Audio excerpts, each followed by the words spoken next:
The Aggies just landed former Vandy safety De'Rickey Wright. This dude can play. You are Locked On Aggies, your daily podcast on the Texas A&M Aggies. Part of the Locked On Podcast Network, your team every day.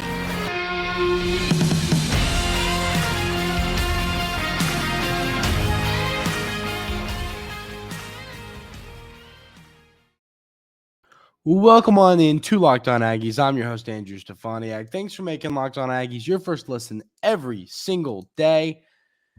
Merry Christmas, everybody. It is Christmas. I'm recording this episode on Christmas Eve, so it's not Christmas yet for me. But if y'all are watching this, Merry Christmas. Thank y'all so much for tuning in to the show over these past few months I've taken over. I really appreciate it.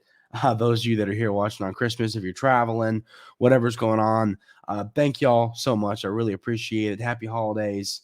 It just means the world to get to talk about Texas A&M with y'all every single day, interact in the comments, have conversations. I've had many people reach out and had conversations with folks. So thanks, everybody, really, once again. Hope everybody has a great Christmas, great holidays, and an all-around great day today.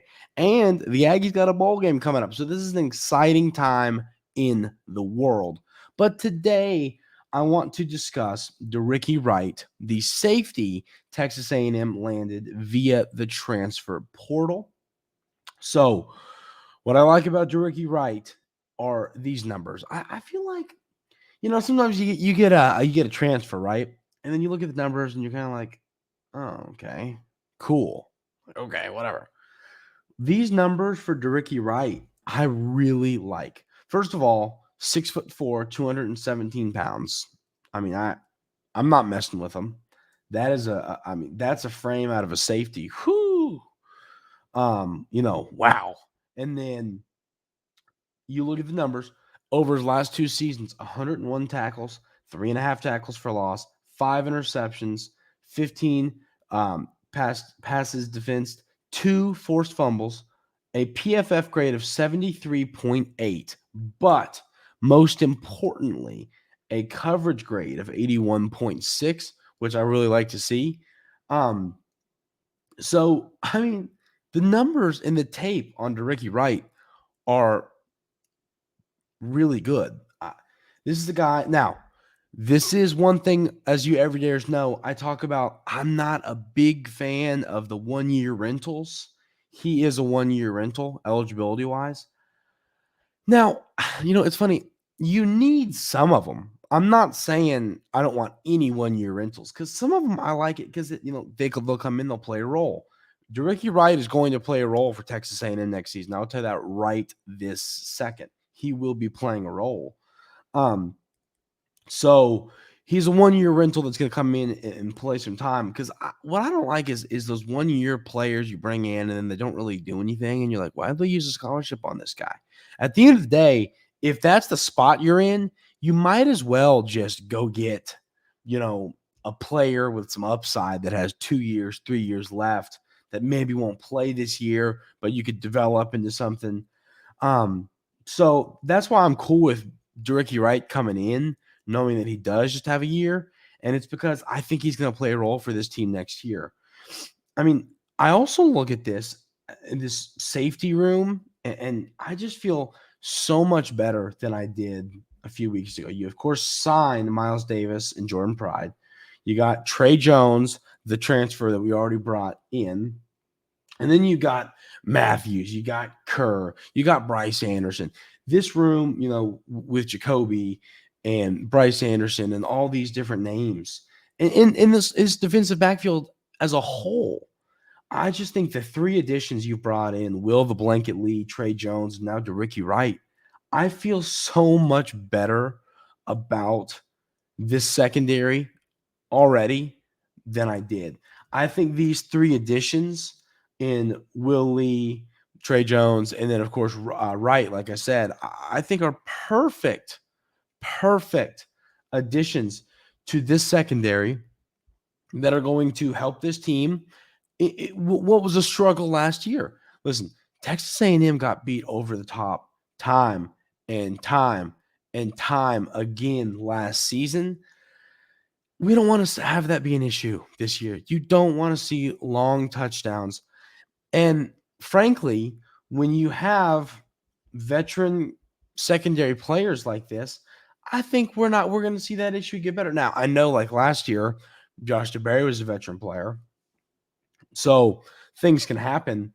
But I mean, once again, I just looking at the tape on these guys are SEC ready players. And obviously, other two guys are Power 5, and De'Rickey Wright was at Vandy. But if you have a 73.8 PFF grade and an 81.6 coverage grade in the SEC, you can play football. And that's what De'Rickey Wright has coming over to Texas A&M. So he's a dude that is going to play a role, and I think play a role well. I say watch the tape on him. I love safeties his size, hard hitter. You don't want to mess with him. You don't want to, don't lay out for a ball. He'll plant you. He'll help in the run game. He's not afraid to tackle. That's what I like to see in a safety. And the thing I like about De'Rickey Wright is he can play lots of positions. He's not a guy. He can play all over the defense, and he's also got the type of frame where he could do different things with his body, put on some weight, and play some different spots. There's a lot that you can do with this guy. He just seems like a shiny new toy that Coach Elko can do something special with. So it'll be interesting to see what his role is next year, how they use him, because there's a lot of different stuff you could do with De'Rickey Wright, and I'm excited to see what the coaching staff kind of does. So, yeah, ladies and gentlemen, I think it's not my favorite addition via the portal yet, but it's a solid addition that makes this football team a lot better. It's an exception I'm willing to make for the 1-year rental because, like I said, while I don't love the 1-year rentals, they do help you patch together a football team, especially when it's a new coaching staff. You lost players via the portal. There's a lot going on. Bringing in 1-year rentals to help you be better next season is great. So, yeah, De'Rickey Wright, he's from Gadsden, Alabama, senior. He went to Gadsden City High School. He started a whole bunch of games this year. He was 6th on the team in tackles at Vandy. 11th in Pro Football Focus coverage grade among SEC safeties. Midseason All-SEC second team defense from College Football Network. Capital One Orange Bowl, FWAA Courage Award nominee, forced a fumble. I mean, I like everything you can read here on De'Rickey Wright is positive. I think he's going to be a perfect addition to this roster, and I think he's going to make this football team better in 2024. The Aggies did it. They did it. There were 2 players I was worried about signing, and they signed.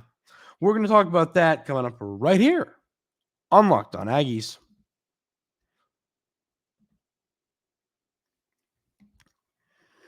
But first, I want to tell you about our friends over at eBay Motors. Passion, drive, and patience. What brings home the winning trophy is also what keeps your ride or die alive. eBay Motors has everything you need to maintain your vehicle and leveled up to peak performance, from superchargers, roof racks, exhaust kits, LED headlights, and more. Whether you're into speed, power, or style, eBay Motors has you covered. With over 122 million parts for your number one ride or die, you'll always find exactly what you're looking for. And with eBay Guaranteed Fit, your part is guaranteed to fit your ride or die every time or your money back. Because with eBay Motors, you're burning rubber, not cash. With all the parts you need at the prices you want, it's easy to turn your car into the MVP and bring home that win. Keep your ride or die alive at ebaymotors.com. Eligible items only. Exclusions apply. eBay Guaranteed Fit only available to U.S. customers.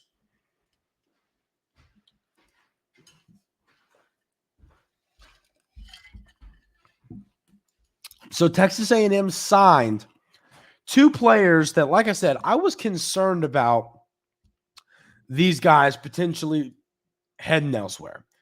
Dealyn Evans, Tristan Jernigan, the safety. When these guys were getting pushed by other schools, I started to kind of get a little more and more concerned day by day. When they didn't officially sign on signing day and I saw they waited a couple of days, I was like, this isn't good. It's never good when they wait a little bit to sign when they're already committed to you, because all that means is they're going back and forth with their thoughts on where they want to go. And like I said, some coaches made some late pushes. But at the end of the day, all you can do in this moment is be impressed with Coach Elko. People wanted these guys. I mean, Alabama was pushing hard after Jernigan. Dalen Evans had a whole bunch of schools after him. But Coach Elko, in a short amount of time, was able to close. Like I said, we have to look at it like this. You have to remember this like this.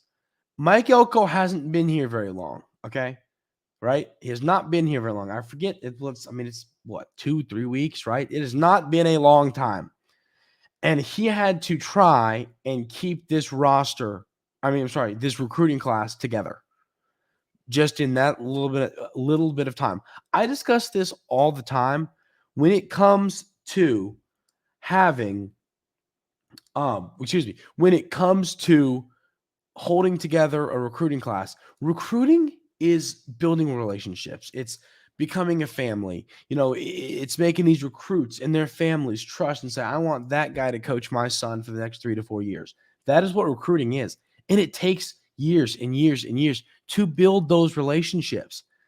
Coach Elko didn't have years and years and years to build a relationship with some of these players. Now, I'm pretty sure, I want to check on this. Did Jernigan, I saw somebody say that, I guess it wasn't Jernigan. I saw somebody, I think, say that Elko was recruiting him out of high school over at Duke. Maybe it wasn't Jernigan. Maybe it was. I don't know. But point is, Coach Elko doesn't have those relationships with this recruiting class at Texas A&M because he's been at another school coaching. So my point kind of here is simple. I believe Coach Elko can recruit, and he can recruit at a high level. I mean, look what he did getting Solomon Williams. Look what he did getting Isaiah Williams. It was not easy to get those players, 2 talented, high 4-star players. He was able to add to this recruiting class, boom, just like that, real quick. I think that was one of my questions heading into this was, can Mike Elko recruit? It was funny when you looked at, like, when he was at Texas A&M, even when you looked at the top defensive players, it would be recruited by X, Y, and Z, recruited by X, Y, and Z. The name was never really Mike Elko. So, it kind of had me wondering, is Mike Elko a good recruiter, or is he just a good X's and O's football coach? I think it's pretty clear that Mike Elko is a good recruiter, and that's exciting. That was one box that I needed to see checked off. I believe in the defense he's going to put together. I believed in the staff he was going to put together, which I love the staff he's going to put together. I believed in all that. It just came down to, okay, we have had a coach that has been recruiting at a very high level for a long time, but not really developing. Can this coach recruit at that high level that we want to, while also being in a good spot, X's and O's wise, and developing talent? And, like I said, a couple weeks, a month, whatever it's been, it feels like it's been 2 years. But since Coach Elko's been here, I think he's checked all those boxes so far.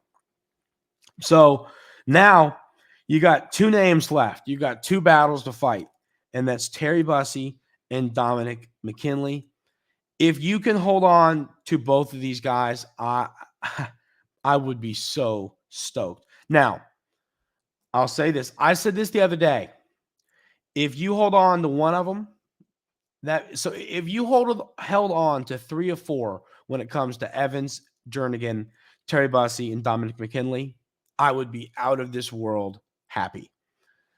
You've already got Jernigan and Evans signed. They're done. That's done. So you're already 2 for 2, and you got 2 more to go. If you can get one of these guys, just one of these guys, I would be really happy. I'd prefer probably to be Bussey, but like I said, it's hard because Dominic McKinley is a monster as well. It's like I want both, but Terry, I'll tell you this right now. And I'm not making the bold prediction. I'm not laying a crazy claim. Terry Bussey is going to be an NFL player. Terry Bussey, I think, will be a first-round pick in the NFL draft. It just, I mean, if you could, like, put stock, like, if you could add, in Dynasty Fantasy Football, right, where you have your team and it's your team forever, if you could get, like, one high school recruit every 5 years to put on your Dynasty roster, I would get Terry Bussey. And I know that, defensive player, but you get what I'm saying. I would buy that much stock in him as a football player. We need him to play his college football at Texas A&M. Simple as that. He cannot go anywhere else. He cannot go to LSU. He cannot go here. He cannot go there. This guy needs to come to Texas A&M, play his college ball. He's too good. If you hold on to him, if you hold on to both of these guys, somebody needs to get Coach Elko an awesome Christmas present. Because, I mean, if you hold on, this class is going to be, what about 15, around 15. And if you told me this class was going to be at 15 when all those recruits started leaving, I would have laughed at you.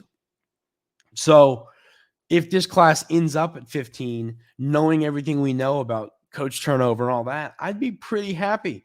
I mean, what was last year's class? Let's see. I already forget what last year's class was. It was, 15 in the composite, 10 overall. So that means, and this one's 17 in composite, 15 overall. I mean, it's not that far off last year's class. And that was, this is among coaching turnover and stuff. So, I mean, I just think what Coach Elko has done recruiting-wise in the portal, maintaining this recruiting class since he's been here has just been incredibly impressive.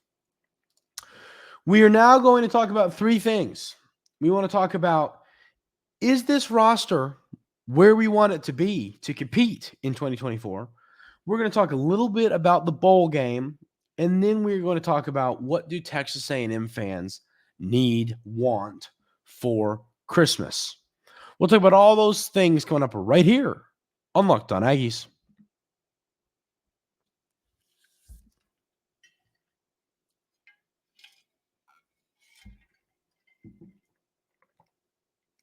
So, the conversation I want to have is one that when the portal closes and additions are done, departures are done, we will go deeper into. But I just want to discuss this for a minute or two because I think it's extremely relevant. And it's something that we've talked about kind of before. And it's where I've said, is this roster, I've talked about it, if you can hold on to some of the talent on the roster, some of the talent in your recruiting class, and do well in the portal, can this team compete in 2024? So let's think about this roster-wise. Can this roster compete? I mean, let's run through just my position. Quarterback, I feel great. Running back, I feel great. Receiver, I feel great. Hate losing Evan, but like I said, he wanted to head out, wanted to find a new home. Best of luck to him. I still feel good about this receiver room. I like the guys you brought in. I like Noah Thomas. I like Jahdae Walker. Watch out for Jahdae Walker. I mean, we need to.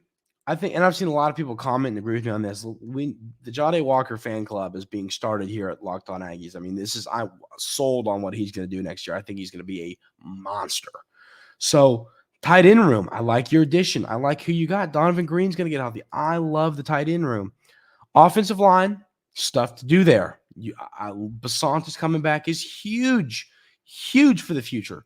But still, you need more offensive linemen in the portal. I had someone comment the other day and say something like where I said you need 3 offensive linemen in the portal. And someone said, well, you can't really get 3 good offensive linemen from the portal. My pushback to that would be, yeah, you can. No haterade. I'm not drinking haterade. I'm just simply saying there are so many talented offensive linemen in the portal. Now, you're not going to get Trent Williams. I mean, but could you get someone who can compete in the SEC and give you something better than we saw last season? 100% you can, yes. You can get 3 offensive linemen where each one of them makes this roster better and makes this offensive line better. That's the spot that you got to get better portal-wise. I like your additions to the offensive line in the class. I love Blake Ivy and I love Funk. And then Sindri Afua, I've talked about how I think he's going to be just I feel bad for whoever has to go like line up across from him because he is just an angry, mean human being on the offensive line. So, yeah, I'm not messing with Papa Afua, but I like the offensive line additions in this class. Ashton Funk. Like I said, I really do think that Blake Ivy's a good player. I think frame-wise, he's got a little ways to go.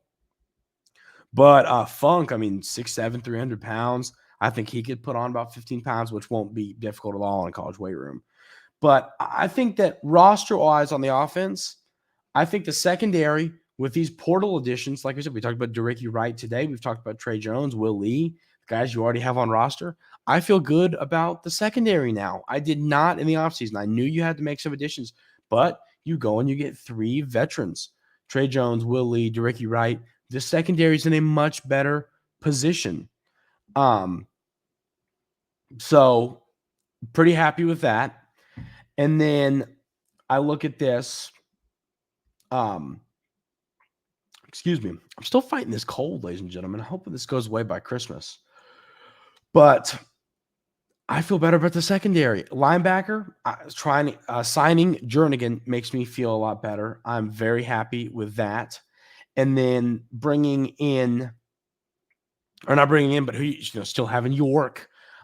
Bringing in, I already forget the kid's name you brought in from, Alex Howard from Youngstown State. I feel good about the linebacker room. That's a position I think you needed an addition. I don't think you needed a whole bunch of additions. So I'm happy with Alex Howard.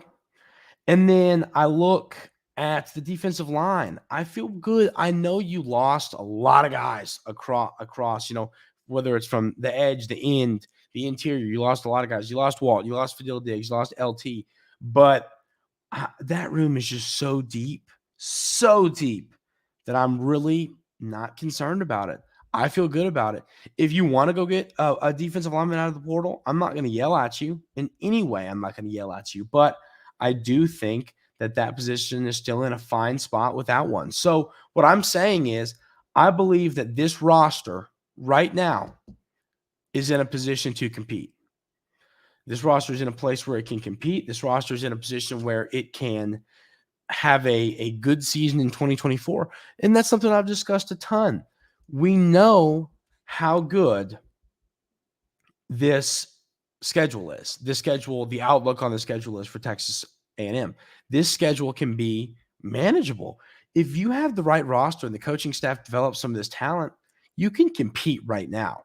This schedule is so manageable. So I just think there's a lot Texas A&M fans should be excited about right now. I think the portal, we're looking good there.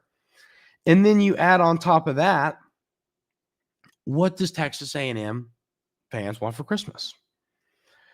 And the first thing, which is funny, as you everydayers know, the thing I have hammered, beat with a drum for days and days and days and days is offensive lineman in the portal, as I just got done talking about. So we're not going to beat the drum on that because I've already discussed it. But that's what I want for Christmas. Money? Nah. Car? No, don't want one. New clothes? Nah. I just want Texas A&M to get offensive lineman in the portal. That's all I want. I think the other thing, Mike Elko to develop talent. As we've discussed time and time and time again, as I said, we know that you're going to have the horses. You're going to have the talent. It's going to come down to, can Coach Elko develop it? I believe he can. That'll be interesting to see. So that's what I want for Christmas is to, hey, prove to me you can develop this talent. We know you got the X's and O's. We know you'll be able to have the Jims and the Joes. Develop it. We need to see the talent get developed. If the talent gets developed, I think Texas A&M is going to turn this football program around. And then the last thing that I want for Christmas, and I think all Texas A&M fans want for Christmas, is a win over the Texas Longhorns when they come to College Station next year. That would be the best Christmas gift of all time. And if that happens, I would like to think that it's been a pretty successful season for the Aggies. That is going to do it for today's episode of Locked On Aggies. Like I said, I hope everybody has an outstanding Christmas, has some happy holidays, has a great time with your family. I'm getting ready to go watch some football with my pops. Got a big day coming up today, 2 games in the fantasy playoffs. So a lot of fun. Hope everybody has a great holiday. Really appreciate. I'm really thankful for all y'all being here every single day. I really am. So thank y'all. Hope everybody has a great day today, and we will see you tomorrow.